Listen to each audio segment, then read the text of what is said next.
All right, everybody, I am so excited to teach this lesson. We're going to focus on diagramming again, and we're going to diagram Fahrenheit 451 by Ray Bradbury, just some small sentences that I pulled out of his book.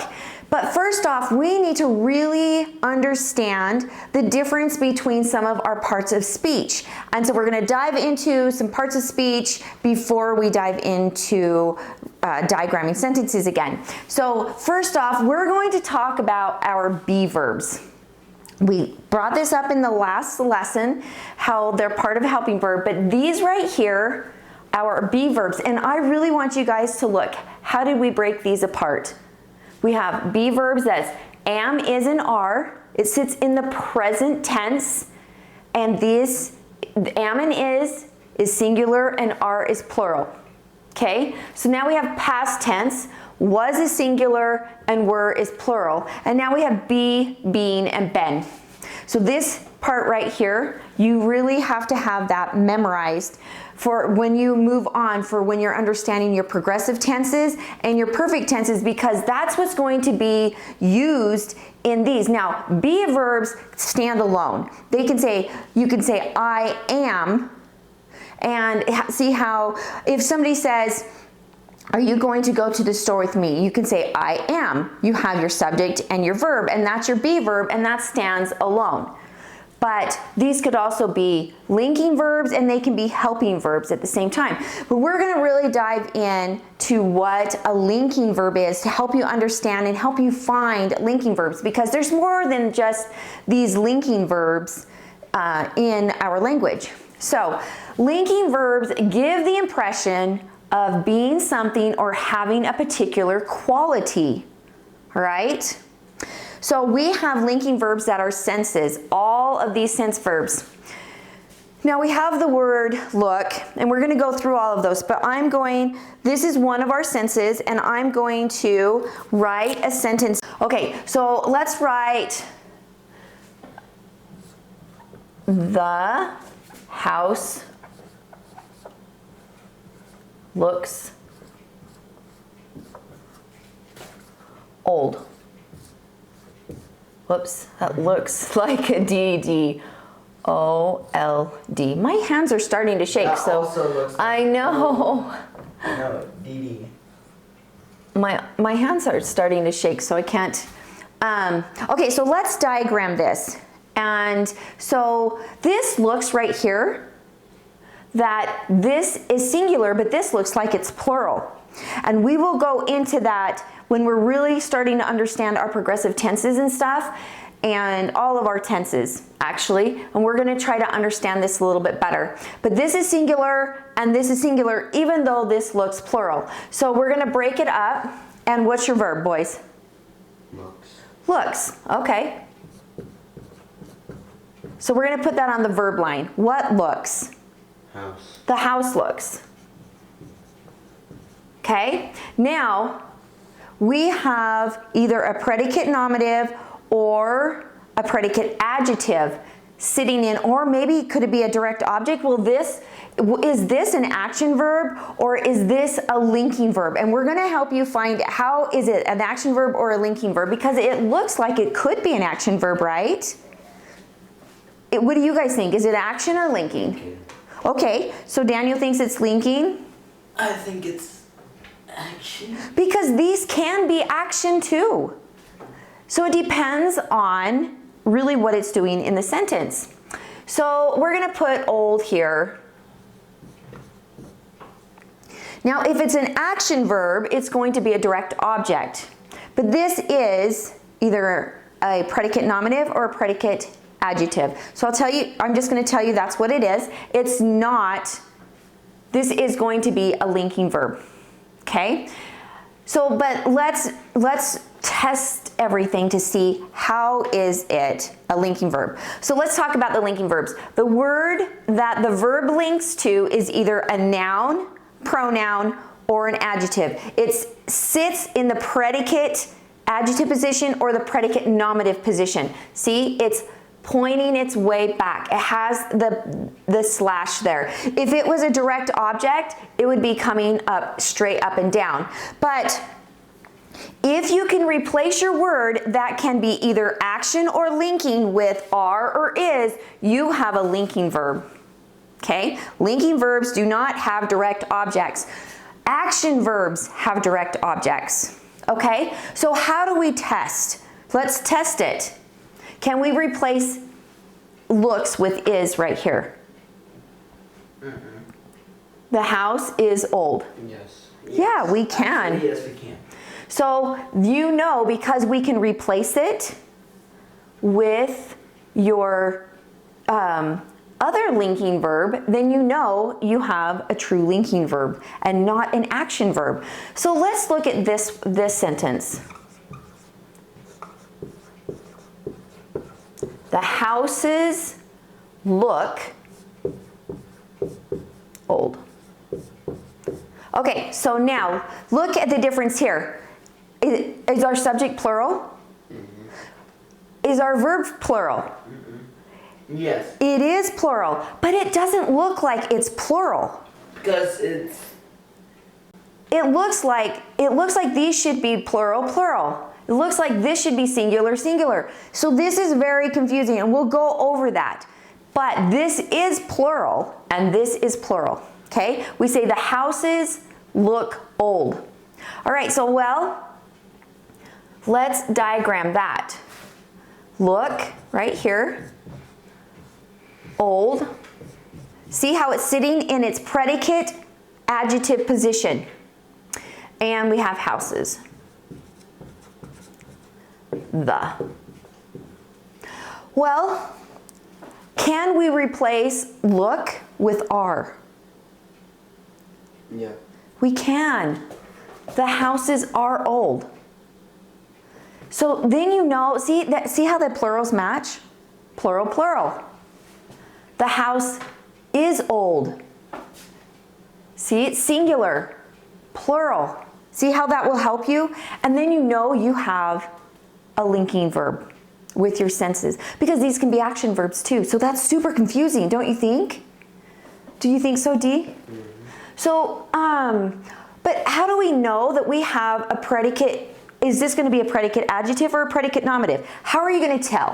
What do you think, Dan? Because describe. Yeah, but what? It's an adjective and not a noun. But there's a way to tell. So it's, if you put the in front of old, you can see, boom, right off the bat, is that a noun? The old. Does that even make sense? No, it doesn't make sense. So you know you have an adjective. So that's a predicate adjective and has a relationship with the subject. Okay, so linking verbs link the predicate with the subject. See, it's linking it back from the predicate back to the subject. All right, does that make sense? Yeah. Okay, so linking verbs link the predicate with the subject, which can be a noun, a pronoun, or an adjective, a noun phrase, or a noun clause. And they will sit that position. This position, look, slanted line. It's that position, okay? That's where you know. Now let's go in and talk about prepositions. How can you tell if a word is a preposition? Well, we use at with it, but it has to be followed by a noun or a pronoun. So I wrote a big old long list of prepositions. Now, if your prepositions have to have a noun or a pronoun with it, or it's not considered a preposition. It has to have a relationship with your noun or pronoun. So these need to be memorized. You will struggle with this if you don't try to memorize a list of prepositions. You will have lots of different lists out there. I didn't put every preposition on here because there's just some prepositions that are on the list that we very seldom use. I put the ones on here that we use often and that need to be memorized, and then you can pull them out of your hat. Now, some are not used as prepositions. That's why it's so important to know that they have to have a relationship with a noun or a pronoun. Okay, so now I'm going to go through them. In boys, in your minds, I want you to read these with me, because I recommend that you maybe memorize this with a tune or with some sort of structure so that you can remember it easier. So we have aboard, about, above, according to, across, after, against, ahead of, along, amid, amidst, among, around, as, aside from, at, because of, before, behind, below, beneath, beside, besides,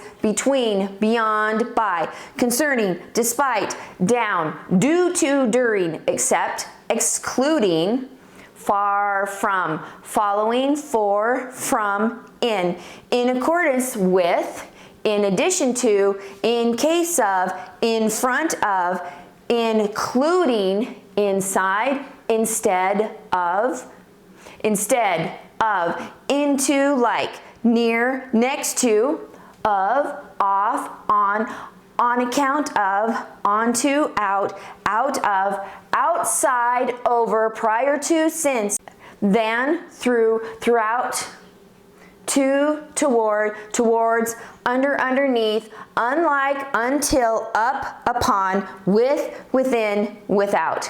So these should be memorized. Find the list, memorize it, use my list, and get them memorized. Practice it. My kids had these memorized by the time they were 10. And so it's just really important, because then you can pull them out and get them and understand their sentence structure. Okay, this is a part of speech that you need to know. Now, another thing that I did to really help my kids remember how this went, these have a relationship to the noun or the pronoun. So we have, and we often played a game with the table or the chair. Often it was with the chair. Can you see this chair? So we would say aboard the chair, they climb on the chair. About the chair, they circle the chair. Above the chair, they try to climb above it. That one would be hard. There's some that you cannot do with this particular noun. You could go across the chair, against the chair, along the chair. See, that they just kind of go inside of each other. You can go among the chair, aside the chair, at the chair, we're at the chair, before the chair, we can do behind the chair, then we can do below the chair, right there. No, I'm gonna do it beneath the chair, beside the chair, right? Between two chairs. So that basically will really give you the idea, what does a preposition do in a sentence? It has a relationship with the noun that you're going to use with it, or the pronoun that you're going to use with it. Does that make sense, boys? Okay, so these prepositions, it's regarding as closed class. And I thought this was super interesting. And that means no new words are added to this group over time. It is the workhorse of the sentence. So, right here, this is not going to be added to over time. I mean, yeah, we have some words that are missing from here because we don't use them often. So also, like our be verbs, they are helping verbs. They are not, or linking verbs, they're not going to be added to. They are called closed classes. And that's part of the reason why it's so important to memorize that. They're not going to be having extra words added to those, and which I find really interesting. So, closed classes. These you have for the rest of your life memorized, and you'll be able to understand them. Okay? Some prepositions are interchangeable, but not always. So we talked about below and beneath. You could go below the chair. You can go beneath the chair. You can use those two different things to get a different sound in your sentence. But if you're not careful, so like we have in and around, in and on and around, you could say in the store, meet me in the store, or meet me on the store. See how you can't interchange those? in the store is completely different than climbing on and being on top of the store. So you have to be really careful that you're not messing that up. Or you could say at the store. That's easier to interchange, at least with in than on the store. On the yard, in the yard. This one you might be able to interchange a little bit. Most people say I'm in the yard. They don't say really I'm on the yard, but you can be on the yard, right? But you can't be in the grass. And you could be on the grass, but you can't be in the grass, right? Unless somebody mowed all the grass up and dumped a whole bunch of grass on top of you, then you can be in the grass. So be careful with interchanging those prepositions. How are you going to find right here your linking verbs? The ones that are senses. Oh, and we didn't finish going through all of the senses. We have look, smell, touch, appear, sound, taste, feel, turn, remain, prove, grow. Become and seem are always linking verbs. Okay, so you have those and they will go in, and then you just use this. Is it going to act as a linking verb? If you can replace it with are or is. Okay? I also wanted to say, if you can replace your, how do you also tell if you have a preposition? Is use an at with it, but it has to be followed with a noun or a pronoun. So if you want to say aboard the ship, you can say replace at with it and say at the ship. Does it make sense? Yes. About the ship, can you replace it at the ship? It still makes sense. Above the ship, at the ship, it still makes sense when you use that word at.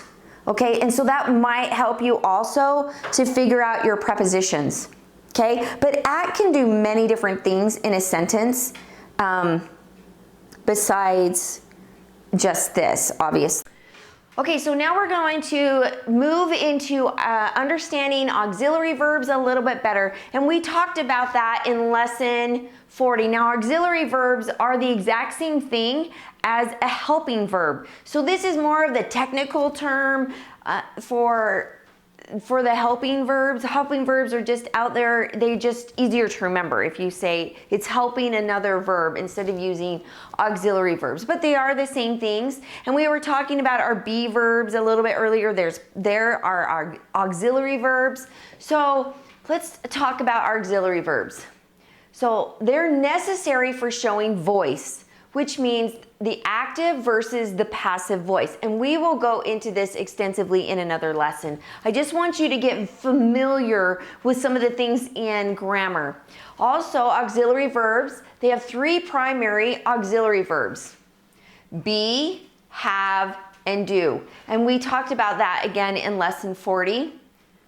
And they are also useful to add special emphasis, like you're adding to a noun, you're describing, it's helping your action verb for you guys to understand that a little bit better. Does that make sense? Let's go ahead and talk about what conjugation means. Do you remember what conjugation means, Daniel? And so conjugation is formed by the combination of two. Well, two of what? The person and the verb. The person and the verb. The verb. The person and the verb. So that's what helps you. If you do not understand conjugation, you're going to mess up your subjects and your verbs, your plurals and your singulars. You're not going to truly understand what that means if you don't understand how conjugation, or how you put your person with your verb. Does that make sense? And Paul, do you remember, we've talked about that with first, second, and third person. Do you remember that? Okay, we actually went over that this week in class. Do you remember that? Okay, so now let's move into the first, into persons. Now there's three different kinds of persons in our English grammar. We have first, second, and third person. And I think if you're not understanding this, it's if somebody says, well, write me a letter or a story in first person. Well, write me a story in third person. Well, what does that mean? Okay? Give me a sentence in third person. I want you to give me a sentence in second person. And so I put a graph together, and this is just the present tense graph. There's other stuff that we'll talk about, but we're going to start with the present tense. And we're going to start right here in your verbs. Now this is the singular, am, are, and is. These are your be verbs, and you have to know this. And then we move over here to plural, and plural is easy. It's just are. Are.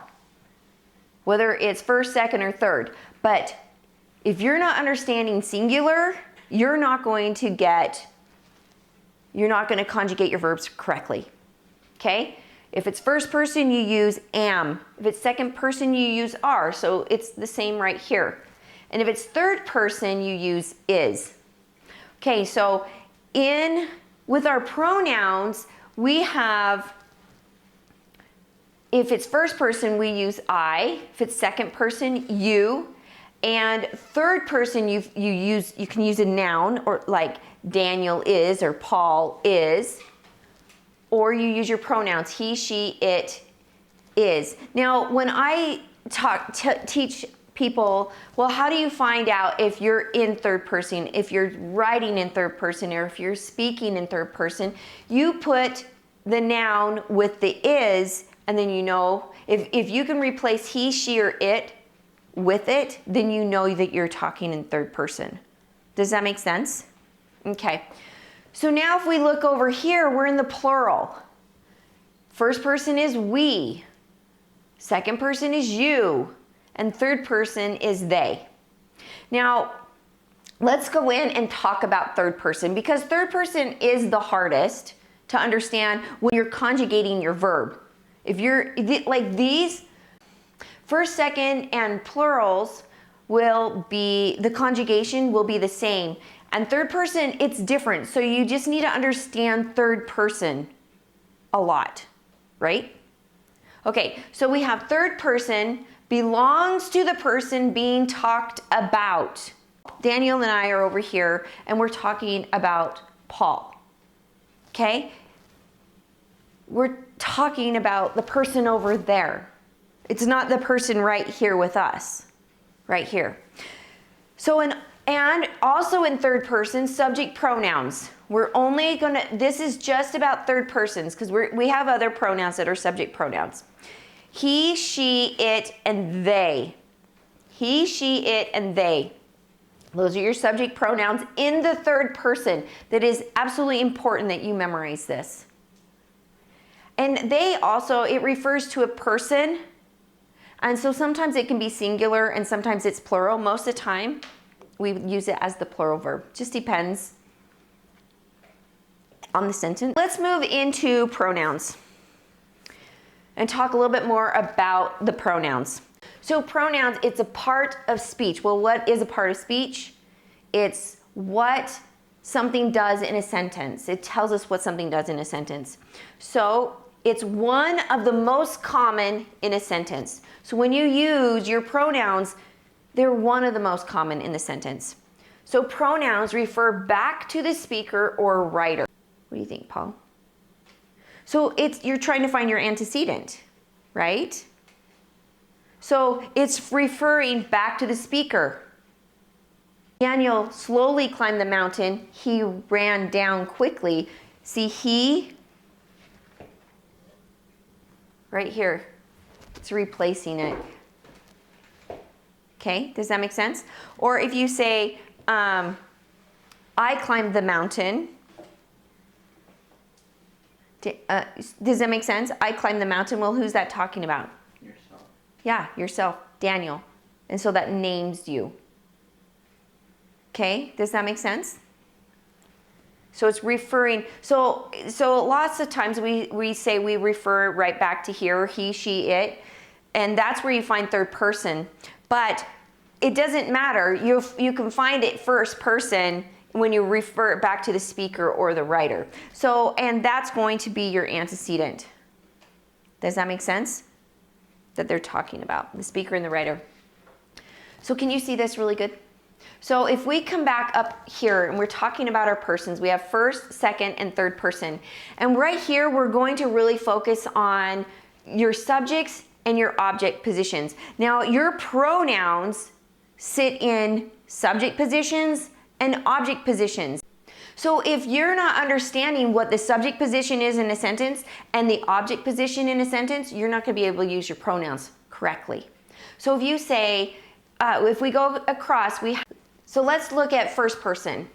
And we have singular, I is the subject, and me is the object.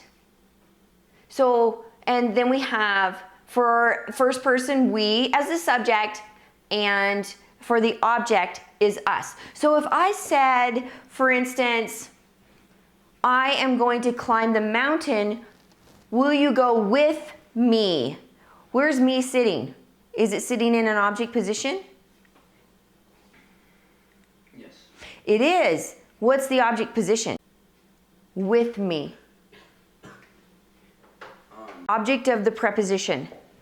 Does that make sense? So that's why you can't say, me am hiking the mountain. Will you go with I? You can't do that. Subject, object. So if you're understanding the difference, then you know, and you're understanding the structure of a sentence, then you know how to use these properly. Same with this. We hiked the mountain, will you go with us? You can't say, us hiked the mountain, will you go with we? Doesn't make sense. So these are plural. Now let's look at second person. Second person's easy because no matter what, subject, object, it's the same, whether it's singular or plural. Third person, on the other hand, for your subject, we have he, she, and it sitting in your subject, and in your object, we have him, her, and it. And then for your plural, you have the subject, you have they, and then for the object position, you have them. Okay, do you have any questions about that? See why that's so important for you to understand? So also, for instance, if you know how you're having a hard time and you're thinking, should I say, Daniel and me are going to the store? So that is confusable for so many people. Should I say that? No, because that Daniel and me, that's a subject position. You shouldn't say it like that. That's why you say Daniel and I, because I is your subject pronoun. Me is the object pronoun. You can't use it like that. Okay? Same with this. Us, Daniel and us, are going to the rec center. You can't use it. Why you need to know your object positions. Okay, so now let's look at parts of speech. Part of speech is what? So a part of speech tells you how a word functions in a sentence. Okay? And so they are nouns, verbs, pronouns, prepositions, adjectives, adverbs, articles, interjections, conjunctions, subordinating conjunctions, and a lot of people think there's only 8 or 9, but there are more, and grammarians will differ a little bit on this, and that's okay if you have a difference of opinion on this, but I personally think there's like 13 out there. So I don't have them all down. These are the main ones that we've been discussing. Now, interjection means when you're interjecting something into a sentence like, wow, you did a great job. Wow, you did a great job. Wow, exclamation point, you did a great job. So that can be at the beginning, in the middle, or at the end. It's called an interjection. So you know also what I think is kind of fun. So if you look at ject, It's in so many of these parts of speech. It's in interjection, adjectives, it's in your subject, your object. But anyways, it means, ject means throw. And so if you think about ject, you're throwing nouns into the subject, or pronouns. Same thing. You're throwing nouns or pronouns into the object position of the sentence. Isn't that kind of fun if you think about that? If you're interjection, so inter means between, and ject means to throw. So you're throwing these words in between words in a sentence. Anyways, I just thought I'd throw that in because I think it's fun to kind of talk about so you're understanding a little bit better. So now we have object pronouns. We went through it a little bit here, but I really wanted you to look at it and see it all by itself. So we have these only sit in object positions in a sentence. Now objects positions are noun or pronoun positions. So, but we can have noun positions in a sentence that aren't object positions. Like, do you guys remember what they could be? What are noun positions that are not the object position? The subject and the predicate nominative. Those are noun positions that are not object positions. Okay, does that make sense? We have him, which is singular, and me. Her and singular and me. Those are singular. Us is plural, and them is plural. See, we have us and them. So, and you is singular and plural, and whom, we're going to talk a lot about whom, because this absolutely is super confusing if you're trying to understand how it is used in a sentence. You have to put this either with a preposition, or it just fits in any object position in a sentence. And so you have to know where that is for this to be used. Sometimes it can be used alone because your preposition is assumed, but it's still, you have to have it make sense if you're going to add the preposition in front of it. We're going to talk a little bit more about the object. The object of a sentence has the action done to it. Okay? So you're having the action done to it. We call that receiving the action of the verb, or a preposition directs the object through the door, above the door, around the door. Okay? It's directing where it's going to go in that object. Okay? So let's go ahead and diagram these sentences that I pulled out from Fahrenheit 451.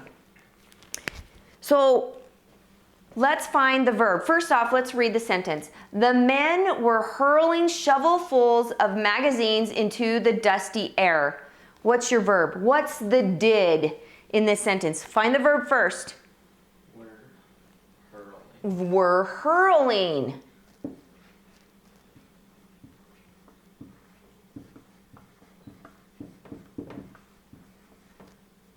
Now look at this. You have your participle right here. Okay?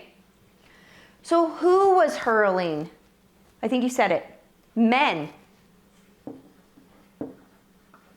Now we have a direct object in this one. And what is it? It's receiving the action of the verb. What's being hurled? Excellent, Dan. Shovelfuls.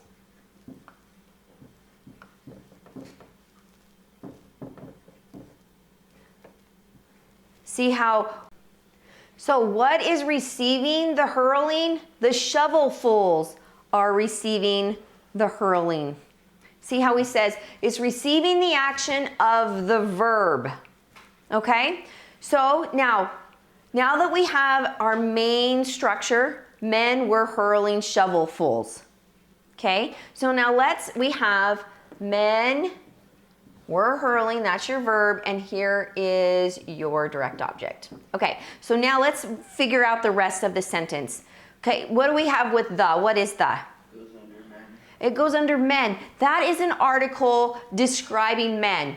It is an adjective, and it needs to be capitalized because it's the beginning of the sentence. Wonder if I should be over here. Okay, so now we have that. Okay, so now you have a prepositional phrase describing shovelfuls. What is it? Of magazines. No. Yeah, of magazines. Good job. So, now this is a prepositional phrase of magazines. I'm going to box that off. That's acting as an adjective describing shovelfuls. Yes, sweetie. Another one. You're right. There is another one. So let me finish this one really quick, and you're so right with that. So we have, see how you have this line, guys? It goes on the slanted line, and your object of the preposition, the magazines, that's the object of your preposition, and here's where your preposition is. So this is an object position of the sentence. So all of these objects that we were talking with your pronouns can sit right there. Okay, it can also sit right here. It can sit right here. That's an object position of the sentence. So Paul, you're right. We have another prepositional phrase describing the verb we're hurling. What is it? You can say it. The dust of air. But you can't say it? Oh, okay. Into the dusty air. So Daniel, where does into go? On the slanted line. Into goes on the slanted line. And what is the object of your preposition in this one? Air. Nice, good, air. Okay, and then you have two adjectives describing this object of the preposition. What is it? Dusty. The and dusty. Okay, so if you look at this, into the air is a prepositional phrase acting as an adverb phrase describing we're hurling. How were they hurling it? Into the air. Into the dusty air. Does that make sense? Now this is an object of the preposition. This is your preposition. Okay? Okay, now let's go into this one. She was up in the bathroom. What's your verb? Was. Now this is your verb line. Remember to bring your line all the way through.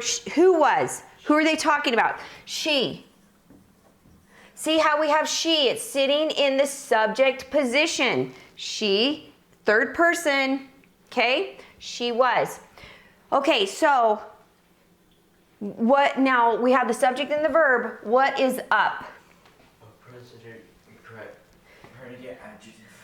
Predicate adjective. It's actually an adverb. Never mind. Whoops. This is up. As an adverb, this is a prepositional phrase acting as an adverb describing your verb. She was what? In the bathroom. Okay? We don't say she in the bathroom. It's not describing that. Then we have bathroom. So this is your noun. So remember, nouns and pronouns sit in object positions or anything acting as a noun. And then we have the. That's your article. See how this the is setting up for your bathroom. Okay? I've meant to talk to you about her. What's your verb? Have meant. So this means have. So you put the apostrophe VE in.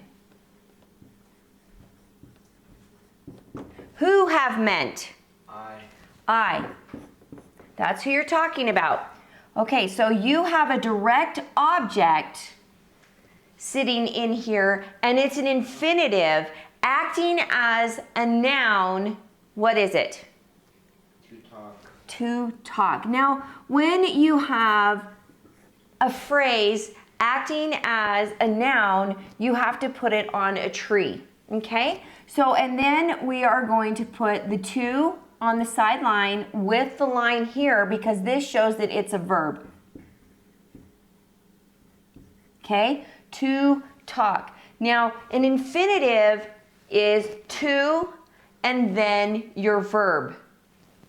To and then a verb. That's how you figure out what an infinitive is. And this is your basic infinitive. Super easy to find, but you could also have a preposition that is to and then it's a noun. So you have to be careful. If it's to and then it's a verb and a verb does something, then you know how you have an infinitive.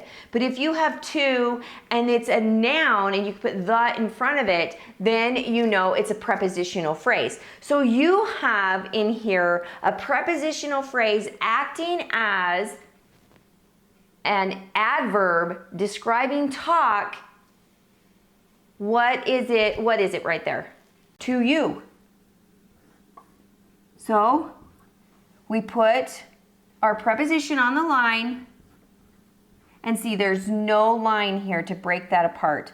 To you. Sorry, it's kind of sloppy. And then you also have another, see this is a prepositional phrase right here. To you. See how this is a pronoun. So prepositions, this is an object position, object of the preposition. Okay? This is an infinitive with its verb. Now you have another prepositional phrase in there that is describing talk. What is it? About. Right, you're going to talk about her. So you're going to put about. See how it's telling you where it's going. It's about her. See also, see this is an object position. See how you can see that? Her. An object position. You. These are object pronouns. Now you can also be in a subject pronoun, but it's also in the object pronoun. See, object of the preposition. So these are object prepositions. And then also this right here is a direct object. And you have, see all of this sitting right here in this direct object position. And that will help you understand it. But you have to understand what each one is doing. Okay, let's go back to a conjugation. What is a conjugation? What does it mean to conjugate a verb? What does that mean? If you look back at your stuff that you did, how are you conjugating it? So it's combining two things. What is it? Your person and your verb. You have first, second, and third person, and it's understanding how the verb form works with that person. And that's called conjugating your verb, or you've a conjugation. So you need to remember this. Now we're going to talk about bare infinitives. So the infinitive form of a verb without the word to, is what a bare infinitive is. But it's without this word to. So there's two types of infinitives. There's actually more, but two that really stand out. And the others are just more advanced, and that doesn't mean we shouldn't study them, but these are the ones that you should really know and get familiar with in our language. So the first one, it's to, using the word to, and it's an infinitive. So to, then a verb. And that's how you know and how to find your infinitive. So here's an example, to play. See how play is a verb? It's doing something. You're moving, you're acting. So this is to. Now it can be really confusing because to can also be a preposition. To the playground.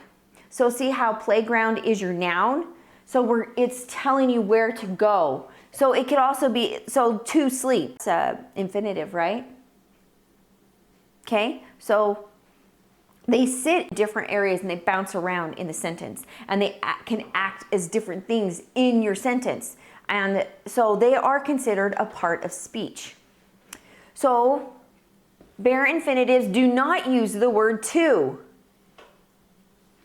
but just your regular infinitives, your full infinitives use the word to, and then your verb. Okay, so here's an example of a bare infinitive. So my brother could play football while going to college. Here's your bare infinitive. He made his kids mow the lawn while he went to sleep. So here's another example. Here's your bare infinitive. So after modal auxiliary verbs, that's how you would find one way to find a bare infinitive. Here's a modal verb, and there's your infinitive. Do you see that? Here's your modal verb, here's your infinitive. Okay, so another way to find your bare infinitives is after some verbs. These ones right here: let, hear, see, make, bid, have, watch. So they will come after these verbs. So they also come after objects. What are your object positions in sentences? Name them for me. But I'll do this right here. So this is your direct object position, right?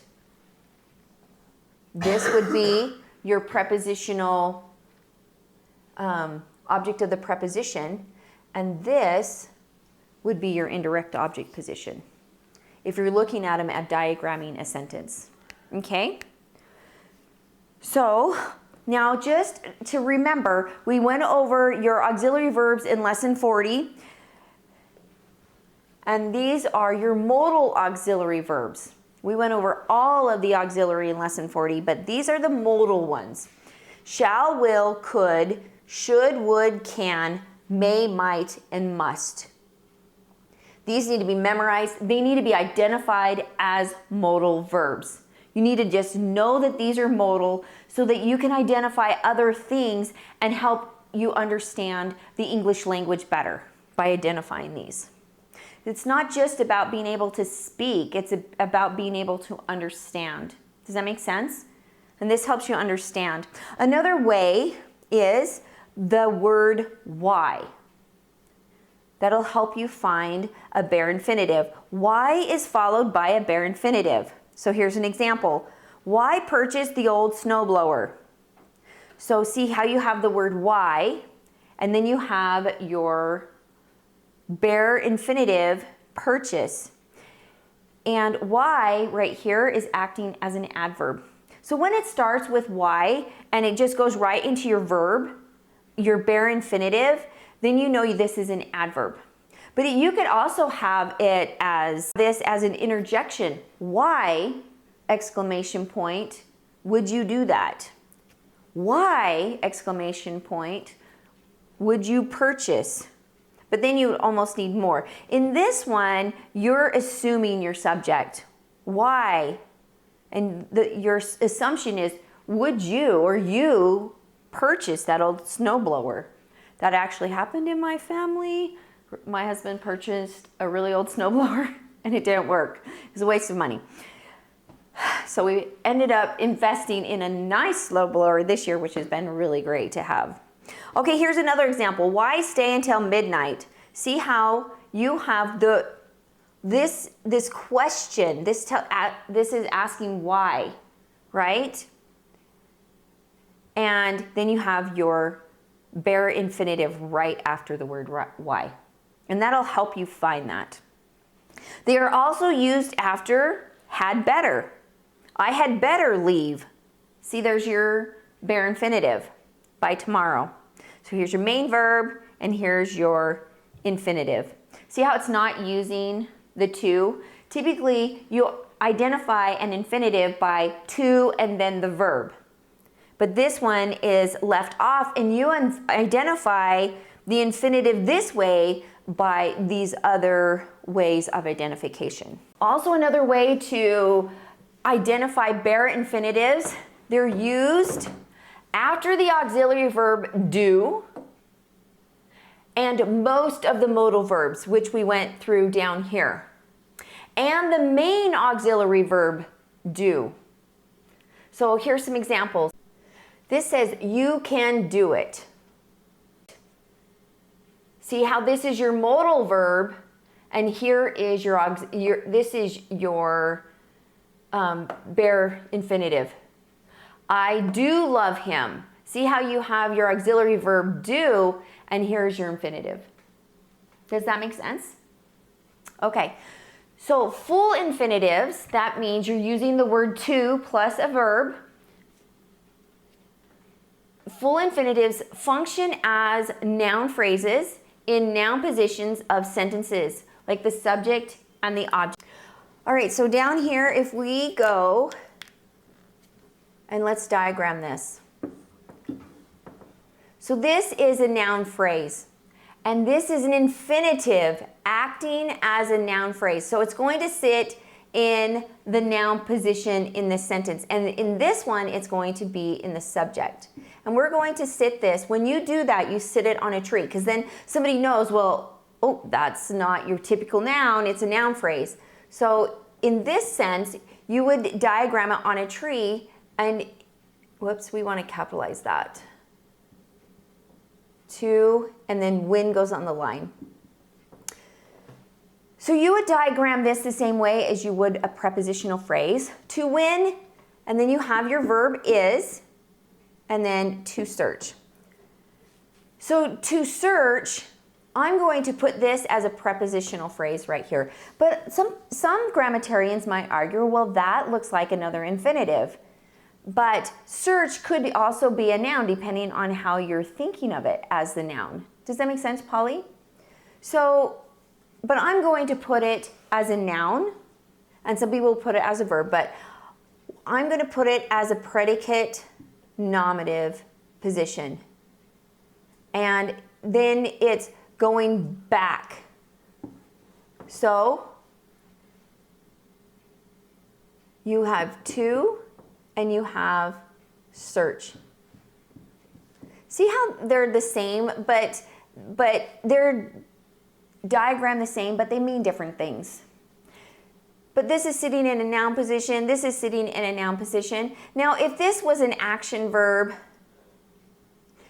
then you could put this one as a direct object. This is not an action verb, obviously. This is a linking verb. And then it would still be in the object position then, and you would still diagram it the same way, whether it's in a predicate nominative position where it's in an object position, or when it's in the subject position. It doesn't really matter. It's still diagrammed the same way, but you have to diagram it on a tree. And I'm so sorry, it's so hard to read. Okay, now, maybe not tonight, tomorrow night. Can we diagram that? What's our verb in there to be able to diagram? Not is always an adverb. So I can see this is tricky. So this is not a diagrammable sentence because it doesn't have a subject and a verb. But this came out of Fahrenheit 451, and this came into quotes, and this is actually what somebody actually said. And so it's acceptable to put in your book if you're quoting what somebody actually said, and they're answering a question. And just the same way we speak, we don't always answer in full sentences, and that's what we have here. But it probably did have a period. All right, well, put on the light. All right, so let's diagram this. What's your verb? Put. Who put? What put? It's assumed. It's assumed. So when it is assumed, you put it in parentheses and you put it on the subject line. Well, what about well? Isn't well put? What's well? It's called an interjection. And interjections, they stand alone. Well, and they can have commas, or they can have exclamation points. Whatever you need it to be in the sentence is what it needs to be. So they stand alone. Okay, so what else do we do there? How else are we? We have a prepositional phrase describing your verb put. What is it? On the light. So we have on, light, and then we have the. It's hard to write slanted. So, but you could also diagram it this way. There's a couple ways we could diagram this one. I'm going to show you both. You could actually say oops, dang it. You could actually say put on, and then we have the and light. I probably would have just stuck with on the light being the prepositional phrase, but either way, I would think it's completely acceptable. Now, an interjection. This is a part of speech. You're uttering an exclamation. It's a cry. Here's some examples. Ouch. Wow. Oh. See how you can put exclamation points, you can put commas, depending on how well you want to make sure that you're getting your point across. But this is how you would diagram an interjection all by itself. You're just putting it in. And if you think about ject, remember it means to throw? Well, you're just throwing it in. Well, you put on the light. You're just throwing it in. Okay? Ouch! Why did you do that? See how it's just thrown in there? Wow! You did a fabulous job. It's just thrown into the sentence. It stands all by itself. Okay, Montag felt an immense irritation. What is your verb? What's the did? He did. He felt. Who felt? What felt? Montag felt. Now capitalize it. Montag felt. Okay, there is a direct object in this sentence. What is it? What did he feel? Looking at this, you know you have your noun, the irritation. It's an irritation. This is an article, and it's setting up for your noun. So when you see this and you see the article, you most likely know that you have a direct object. So it's irritation.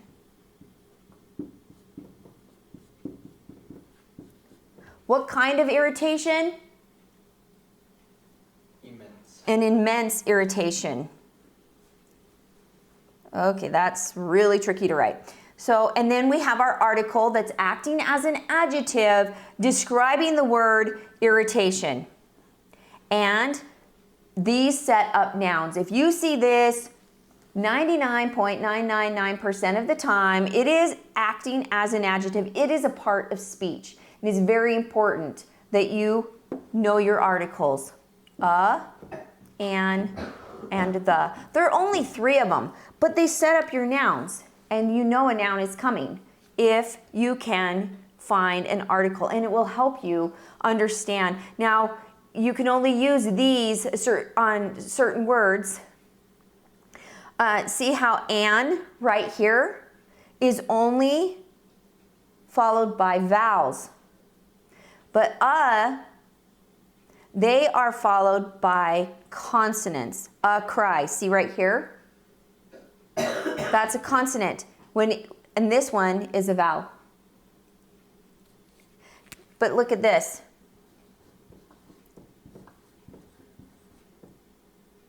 An hour. That's not following the rule. Why is this not following the rule? Because. Meet me in an hour. Because that's what it sounds like.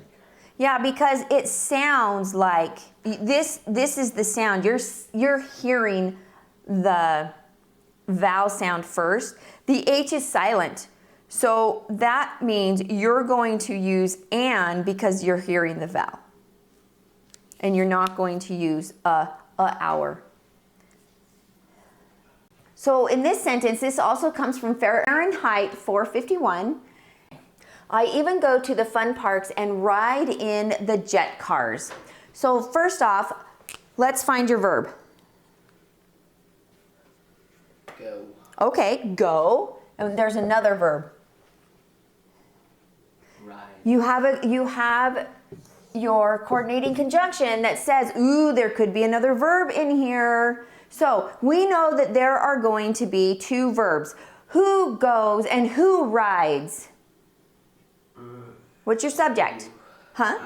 I. So when you have a sentence this big, it's good to kind of map it out and figure out, okay, where's your verbs, what's your subjects, because then when you have dual verbs, then you're going to diagram it a little bit differently. Well, let's see. We have, and then you're going to have lines. Now, when you have a dotted line right here, you're going to put in your coordinating conjunction right here. I wanted it to look decent. So, okay, so now we have I, and go goes on your verb lines. Oh, right. Okay, so we have, all right, so now we have an adverb describing the word go, the verb go. What is it? Okay, now that is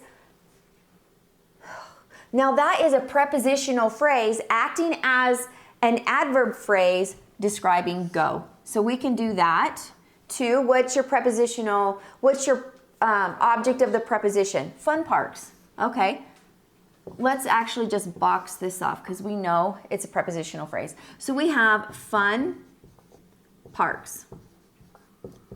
And this is what it's called, so they're capitalized because that's the name of the place. Okay? And then in here, you have an article acting as an adjective describing fun parks. What is it? The. Okay, now here, even, what is even doing? What's it describing? It's an adverb. Exactly. It's an adverb. It's even go. How are we going to go? We're going to go even. There's a lot of ways to help you understand how to ask the question. I typically just say how, and you can get there with that. I think it's just easier than trying to figure out all of the other ways to figure out what even is. We have a prepositional phrase acting as an adverb describing the word ride. What is it? In the jet cars. In the jet cars. Okay, so you put in on the preposition line and you put cars on your object line, and the and jet is describing the cars. Okay, so there's another way also to diagram this. And you could say, what's your verb? Go. Go. And we're only going to use the verb go in this one. Who's going to go? I am going to go. All right, even is an adverb describing the word what? Go. Now you have prepositional phrase, one prepositional phrase describing your verb go. It's acting as an adverb phrase describing the word go. What is it? To the fun parks. Okay, to the fun parks. So this one could be a little bit trickier.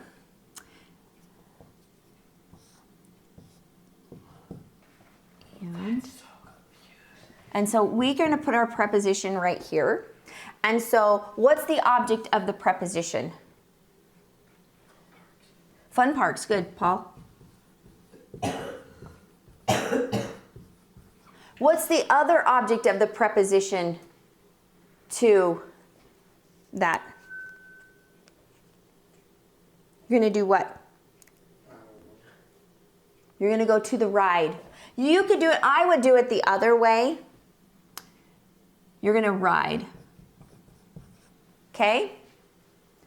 And to the. And then you can put in,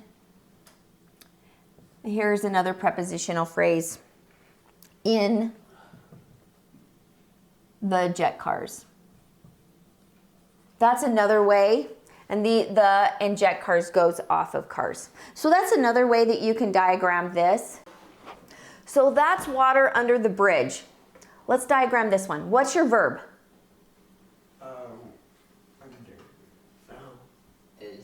Is. We're going to do apostrophe S here. So what is? Oh, water. Really? They're talking about the is with water?